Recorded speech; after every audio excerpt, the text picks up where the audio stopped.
இது ஒரு நல்ல முன்னேற்றம் அமைப்பு என்று தான் சொல்லுவேன். தொட்டது துலங்கும் அந்த 11ஆம் இடம் என்பது தொட்டது துலங்கக்கூடிய வெற்றி ஸ்தானம் என்று தான் கொடுத்துருக்காங்க.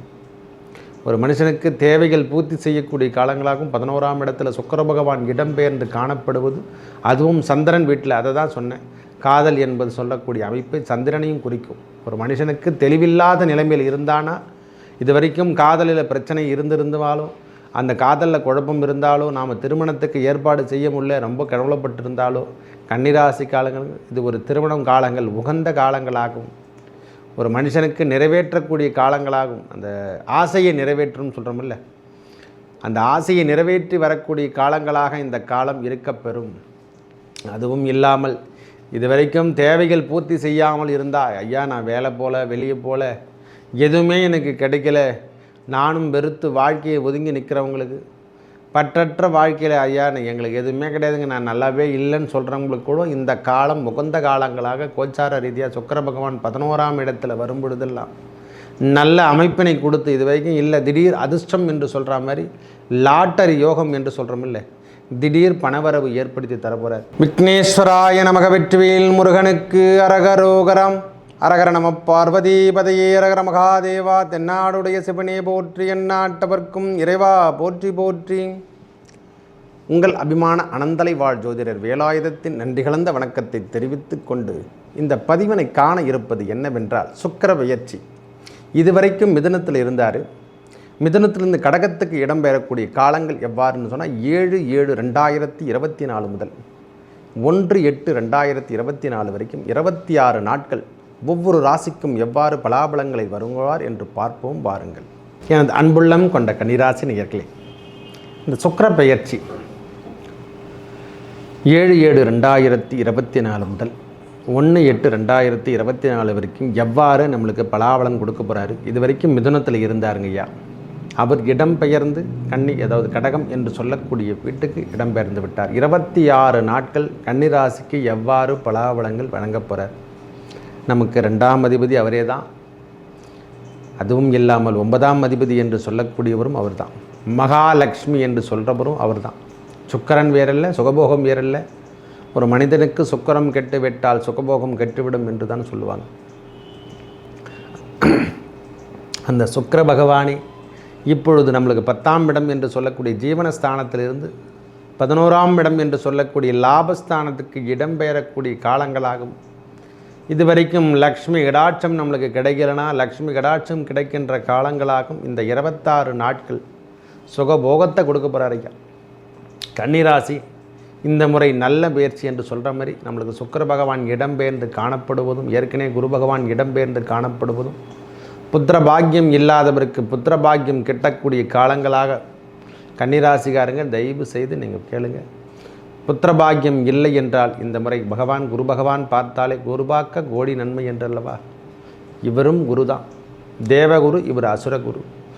அவங்க பார்வை பதிந்து இருக்கக்கூடிய இடம் 5ஆம் இடத்துல பதியும் பொழுது உங்கள் தேவைகள் பூர்த்தி செய்யக்கூடிய காலங்கள் கண்டிப்பாக அந்த குரு பகவானாலும் சரி, இந்த தேவகுரு என்று சொல்கிறவரும் அசுரகுருவும் பார்வை நேரே அங்கே தான் விழுந்து இது வரைக்கும் புத்திர பாக்கியம் கிட்டாமல் இருந்து நாமளும் ரொம்ப வருஷமாக கல்யாணம் ஆகிட்டு அப்படி இருக்கிறவங்களுக்கு இந்த முறை இந்த புத்திர பாக்கியம், அதாவது சந்தான பாக்கியம் கிட்டக்கூடிய காலங்கள் லக்ஷ்மி கடாட்சம் என்று சொல்லக்கூடிய அமைப்பை ஏற்படுத்தி தரதான் போகுது.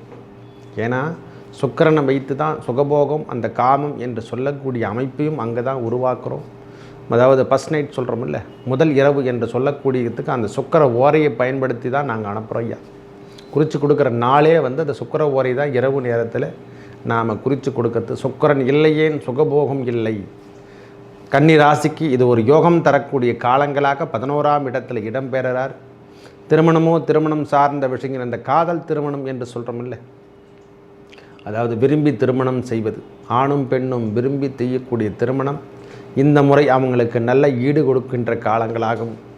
அதாவது ஈடு கொடுக்கறதுன்னா அவங்களுக்கு மனத்திற்கு ஏற்றார் போல் எண்ணங்களை மாற்றி அமைத்து, அவங்க மனசு மாறுற மாதிரி பெற்றவங்க மனசும் அவங்களுக்கு மாறி அமைச்சு உங்கள் வாழ்விலும் காதல் திருமணம் நிறைவேறி வெற்றி பெறக்கூடிய காலங்களாகும். சரி ரைட்டு, நம்ம குழந்தை தான் இருக்கானே, சரி விரும்பிட்டான், அவனுக்கே திருமணம் பண்ணி வைப்போம் அப்படின்ற ஒரு எண்ணத்தை உருவாக்கக்கூடிய காலம். அதாவது எப்படி சொல்லுதுன்னா, இது ஒரு நல்ல முன்னேற்றம் அமைப்பு என்று தான் சொல்லுவேன். தொட்டது துலங்கும். அந்த 11ஆம் இடம் என்பது தொட்டது துலங்கக்கூடிய வெற்றி ஸ்தானம் என்று தான் கொடுத்துருக்காங்க. ஒரு மனுஷனுக்கு தேவைகள் பூர்த்தி செய்யக்கூடிய காலங்களாகவும் 11ஆம் இடத்துல சுக்கிர பகவான் இடம்பெயர்ந்து காணப்படுவது, அதுவும் சந்திரன் வீட்டில். அதை தான் சொன்னேன், காதல் என்பது சொல்லக்கூடிய அமைப்பை சந்திரனையும் குறிக்கும். ஒரு மனுஷனுக்கு தெளிவில்லாத நிலைமையில் இருந்தானா, இது வரைக்கும் காதலில் பிரச்சனை இருந்திருந்தாலும், அந்த காதலில் குழப்பம் இருந்தாலோ, நாம் திருமணத்துக்கு ஏற்பாடு செய்ய முடியல, ரொம்ப கவலைப்பட்டிருந்தாலோ, கன்னிராசி காலங்கள் இது ஒரு திருமணம் காலங்கள் உகந்த காலங்களாகும். ஒரு மனுஷனுக்கு நிறைவேற்றக்கூடிய காலங்களாகும். அந்த ஆசையை நிறைவேற்றும் சொல்கிறோமில்ல, அந்த ஆசையை நிறைவேற்றி வரக்கூடிய காலங்களாக இந்த காலம் இருக்கப்பெறும். அதுவும் இல்லாமல் இதுவரைக்கும் தேவைகள் பூர்த்தி செய்யாமல் இருந்தால், ஐயா நான் வேலை போல வெளியே போல எதுவுமே எனக்கு கிடைக்கல, நானும் வெறுத்து வாழ்க்கையை ஒதுங்கி நிற்கிறவங்களுக்கு, பற்றற்ற வாழ்க்கையில் ஐயா எங்களுக்கு எதுவுமே கிடையாதுங்க, நான் நல்லாவே இல்லைன்னு சொல்கிறவங்களுக்கு கூட இந்த காலம் உகந்த காலங்களாக கோச்சார ரீதியாக சுக்கிர பகவான் 11ஆம் இடத்துல வரும்பொழுதெல்லாம் நல்ல அமைப்பினை கொடுத்து, இது வரைக்கும் இல்லை திடீர் அதிர்ஷ்டம் என்று சொல்கிற மாதிரி லாட்டரி யோகம் என்று சொல்கிறோம் இல்லை, திடீர் பணவரவு ஏற்படுத்தி தரப்போகிறார்.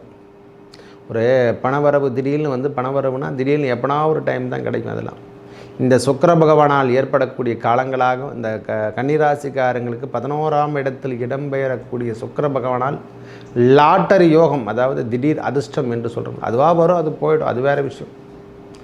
இந்த லாட்டரி யோகத்தை பெற போகிறாங்க கன்னிராசிக்காரங்களுக்கு. இந்த காலம் உகந்த காலமாக இருக்க பெறப்போகிறது. ஒரே வார்த்தை சொல்லப்போனால் இந்த காலம் உகந்த காலம்தான்.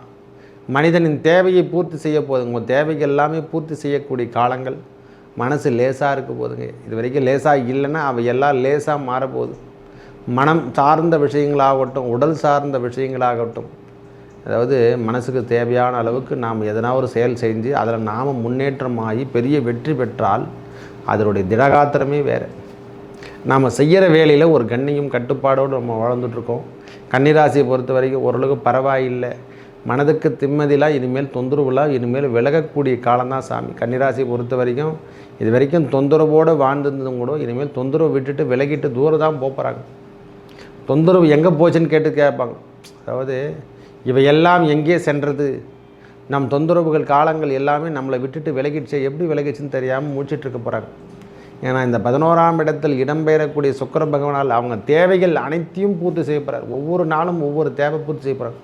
சந்தானம் பாக்கம் கிட்டிவிடும், முதல்ல குழந்தை பேர் கட்டிடும், அது கட்டிட்டாவே போதுங்க. அவன் மனசில் இருந்த வந்த கோபங்கள் தாபங்கள் எல்லாமே விரைவிடும்.